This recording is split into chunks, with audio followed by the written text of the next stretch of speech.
Hey, it's Ted here, and I'd like to welcome you to Insights for Better Living. This is the program where we explore inner world principles to find answers and solutions to what's going on in our lives and in the world around us. And I'm so happy you're here with me today, especially if you're feeling stuck or trapped. If you're feeling like you're a victim of circumstance beyond your control, and you're really wanting to make a change, you're looking to improve things, but you're not quite sure how.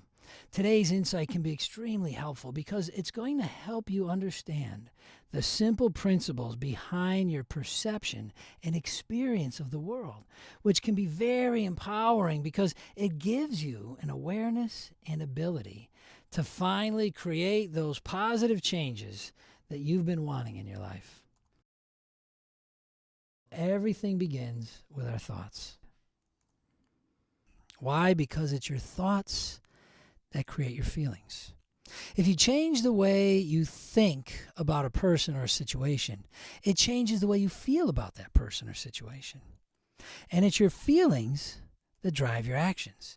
It's your feelings that cause you to do what you do.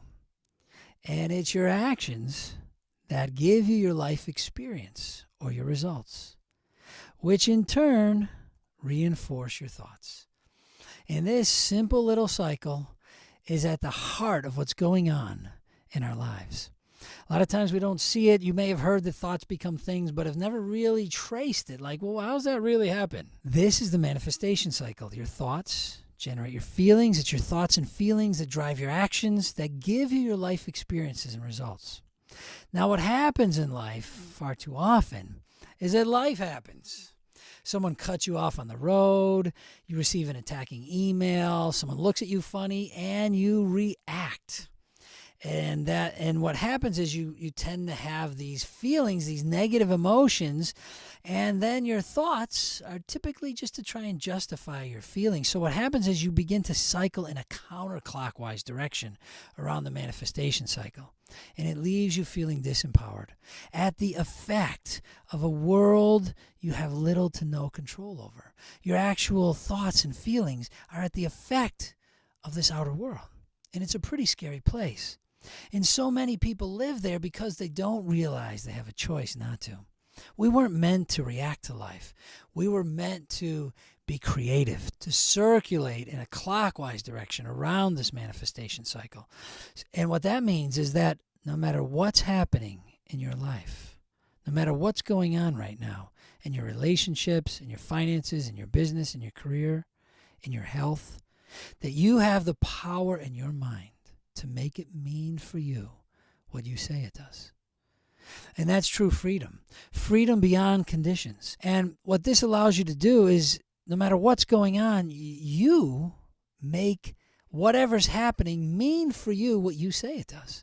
And when you choose to tell yourself empowering, uplifting, positive stories, what that does is it continues to bring about positive feelings to drive your actions to reshape and mold your life experience. So you're not just at the effect of life, stuck with what's happening here in a reactive way. No.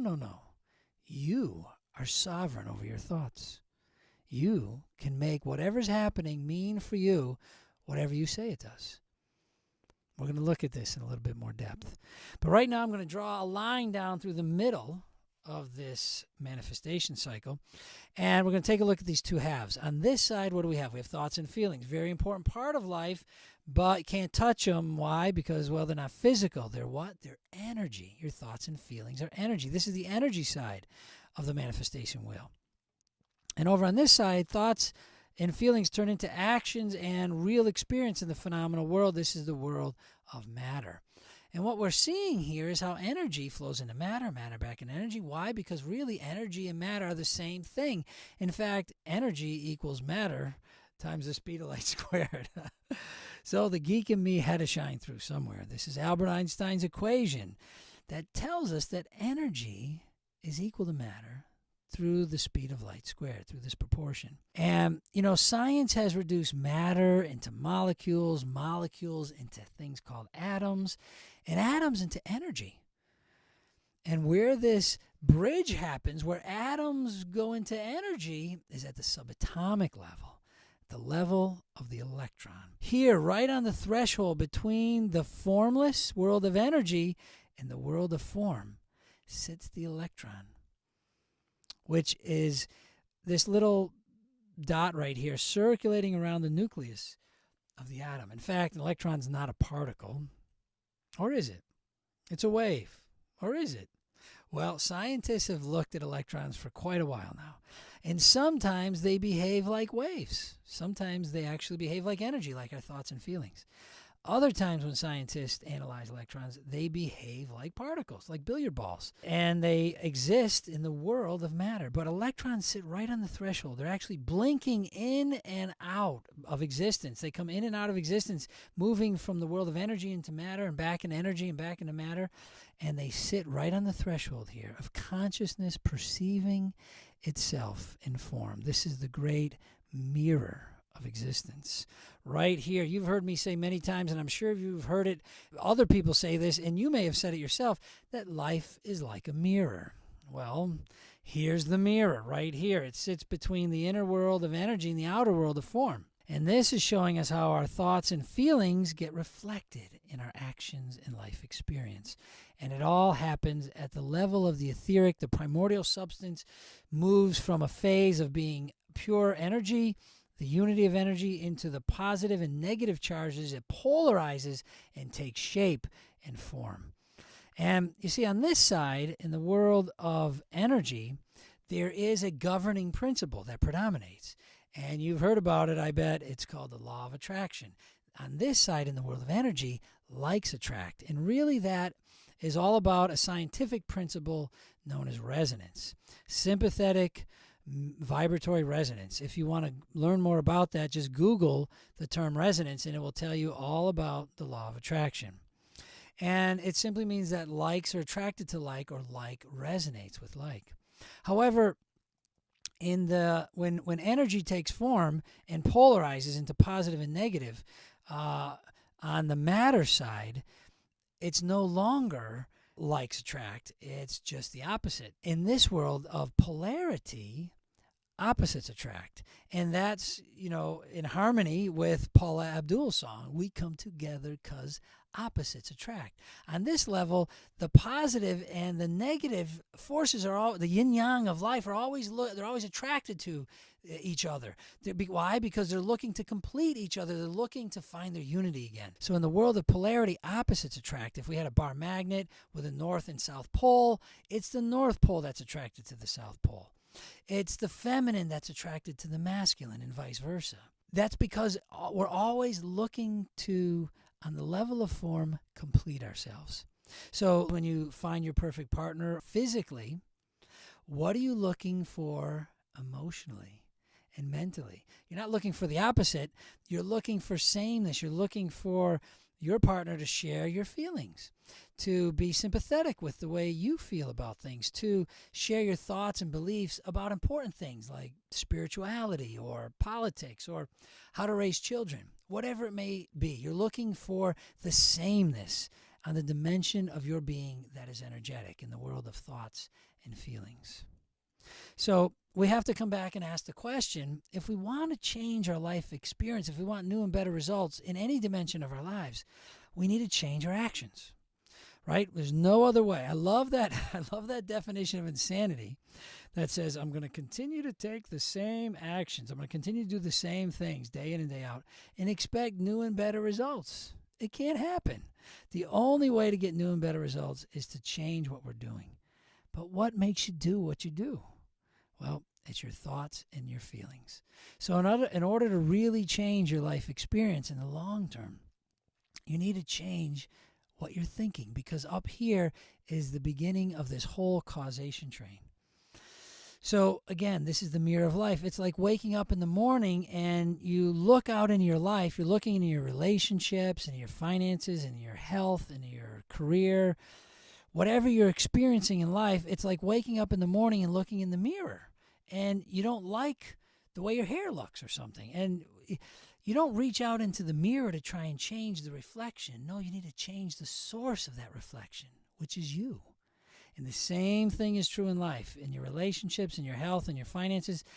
This is the outer world of effects. This is the reflection of what? Of what's going on in the inner world of your thoughts and feelings. So to change what's happening in your relationship right now, to improve the situation that's surrounding your finances or your business or your career, or to change what's going on in your health, you want to look to the cause of that. And the cause of that is the source of that reflection that you're perceiving and experiencing in the mirror of the phenomenal world. And that source is in your thoughts and feelings. So, how do you apply this insight of the manifestation cycle to improve your life? It's very simple. Think of someone or something that is troubling you right now. Allow that person or those people or that situation to just come to mind right now. Realize right now that it's not that person or those people or this circumstance or situation that's causing the worry, the anxiety, the frustration, the fear. No, it's not the people, the situation, or the circumstance. It's the story. It's the thoughts you're thinking, the stories you're telling yourself in your mind about them. When your stories are based in separation, in scarcity, lack, and limitation, they bring about feelings of worry, fear, and anxiety. But you have the power. You're aware now that you have the power to make life mean for you what you say it does. So you can choose again. Choose empowering stories based in unity, in gratitude, in compassion, and understanding. Choose empowering stories. Find the opportunity, find the positive, find the good. Make your circumstances mean for you what you say they do, so that circumstances don't rule you, but you rule them by changing the story in your mind. Because when you do, it brings you to a completely different emotional state. It brings you to peace, to love, and joy. And when you change the story in your mind and it changes your emotions in this positive, empowering way, you continue to take positive, empowering action that allows you to reshape and remold your life experience. So you're not at the effect of life. This, my friends, is true freedom. Freedom independent of what's going on in life, independent of who you are, independent of what you have, independent of your past. In this moment now, you have the power to change your mind.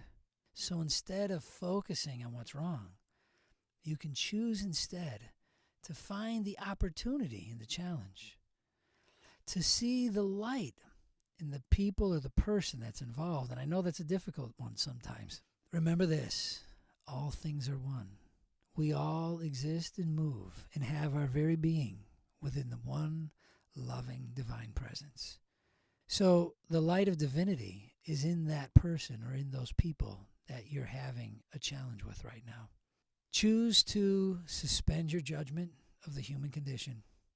Choose instead to raise your vibration, to see with divine eyes and find the light in that individual or those people, because it is there for eyes willing to see. Focus on something that you can be grateful for. See if you can find something to be grateful for even within this situation. If your car's broken down, maybe you can feel grateful that you even have a car. Or if something's not working in your life, you can be grateful for your health, your children, the loved ones in your life. And if you can't find something to be grateful for within the situation, then take your mind completely off the situation and feel grateful for the blessings that you have in your life. You can ask yourself some empowering questions like, what can I learn from this experience? What is this here to teach me? Or what divine gifts within me that are dormant within me is this situation calling forward, summoning up within me to develop, to express, and give? In this way, you'll begin to tell yourself a positive story that benefits you and everyone involved. Because when you change that story in your mind, everything changes.